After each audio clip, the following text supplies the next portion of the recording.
Observando cuidadosamente los versículos iniciales de Génesis, la conclusión forzosa es que existe un contraste entre la condición de la tierra tal como fue creada originalmente por Dios, según el versículo 1, y la situación que se describe en el versículo 2. En el principio creó Dios los cielos y la tierra estaba desordenada y vacía, y las tinieblas estaban sobre la faz del abismo. Según la descripción del verso 2, la tierra se había convertido en un desastre sin forma, oscuro y acuoso.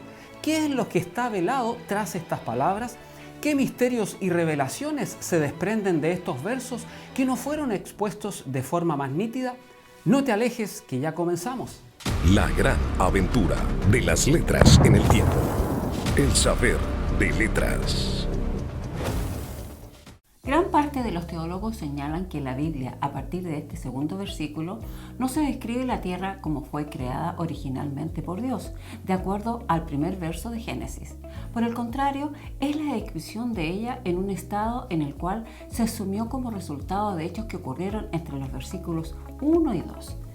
Esto indicaría que ocurrió algún cataclismo que cambió el orden de la belleza de la tierra que Dios creó en su origen y como resultado quedó sin forma. La frase estaba desordenada y vacía se podría traducir igualmente como llegó a estar sin forma. El lenguaje utilizado en el idioma hebreo es impactante. Desordenada y vacía traduce la frase hebrea tohu va bohu. Esto describe una situación de desorden. De hecho, las palabras contienen en sí mismas el sentido de la situación que describe. Ahora examinaremos los otros versículos del Antiguo Testamento en donde se usan estas mismas palabras hebreas tohu bohu. Solamente hay otros dos en donde ambas palabras se utilizan juntas. El primero está en Isaías 34. Este capítulo describe un juicio futuro de Dios en el territorio de Edom, el cual es el nombre dado a Esaú, hermano gemelo de Jacob, y a sus descendientes. La Escritura nos indica que al final de esta era habrá un juicio de Dios, terrible, desolador y permanente sobre esa área. Edom será juzgado en forma tal que será un monumento perpetuo al juicio de Dios durante generaciones sucesivas. El versículo siguiente es el que contiene la frase tohu va bohu. Se adueñarán de ella el pelícano y el erizo, la lechuza y el cuervo morarán en ella, y se extenderá sobre ella cordel de destrucción y niveles de asolamiento. El juicio de Dios se resume en esta frase descriptiva. Edom será entregada a destrucción, de tal modo que en lo sucesivo se convertirá en un recordatorio del juicio de Dios. El cuadro completo pinta el enojo y la ira de Dios desatados en un juicio desolador.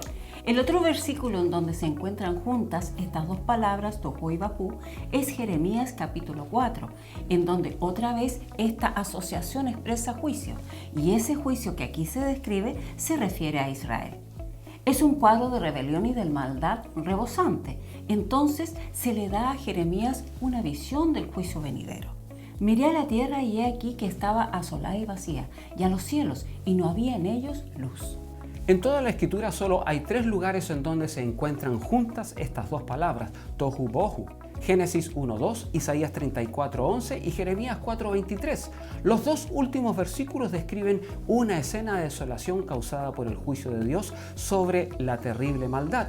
Y Génesis 1:2 concuerda perfectamente con estos otros dos versículos, si los interpretamos también como un cuadro de juicio de Dios sobre actos de maldad que en este versículo no se describen en detalle. En cada caso la confusión es el final de la ira y el juicio de Dios. La declaración más categórica de todas se encuentra en Isaías 45:18. Esta dice así: porque así dijo el Señor, que creó los cielos y la tierra. Él es Dios, el que formó la tierra, el que la hizo y la compuso. No la creó en vano para que fuese habitada, la creó. Yo soy el Señor y no hay otro. El producto de la creación de Dios no fue tohu, es decir, desorden y confusión. Ahora compararemos este pasaje de la Escritura con el que describe la creación de Dios. Génesis 1:2 dice que la tierra estaba tohu. Isaías 45:18 dice que Dios no la creó tohu. Entonces, la implicación es más bien clara. El estado de la tierra, tal como la describe Génesis 1:2, no es el estado en que fue creada originalmente. Dios no creó una tierra que estuviera tohu y bohu, sino que la creó para que fuera habitada. Su objetivo fue hacer un lugar bendecido, agradable y maravilloso para que sus criaturas habitaran en él. El hecho de que la tierra se convirtiera en tohu y bohu indica que ocurrió un juicio de Dios sobre ella en el periodo comprendido entre su creación registrada en Génesis 1:1 y la escena descrita en Génesis 1:2. Los estudiosos consideran que la clave puede estar en el relato bíblico de la rebelión de los ángeles que habría provocado el juicio de Dios. Esto bien pudo haber ocurrido en el período entre los versículos 1 y 2 de Génesis. Ante esta escena de tohu y bohu, debemos preguntarnos, ¿podría esta situación tener alguna relación con lo que los científicos han llegado a interpretar como el Big Bang?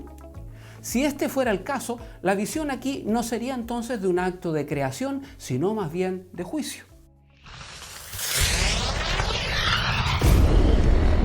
El saber de letras.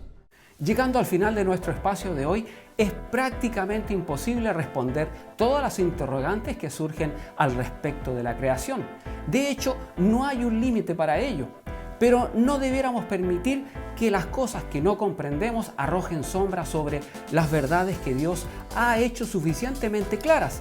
Dios no se ha comprometido a satisfacer todas las inquietudes de una mente intelectual, pero casi siempre responde a un corazón sincero y hambriento de la verdad. Una vez más, les agradecemos su atención y les invitamos nuevamente aquí al Saber de Letras. Les esperamos la próxima semana. Un abrazo y hasta pronto. Adiós.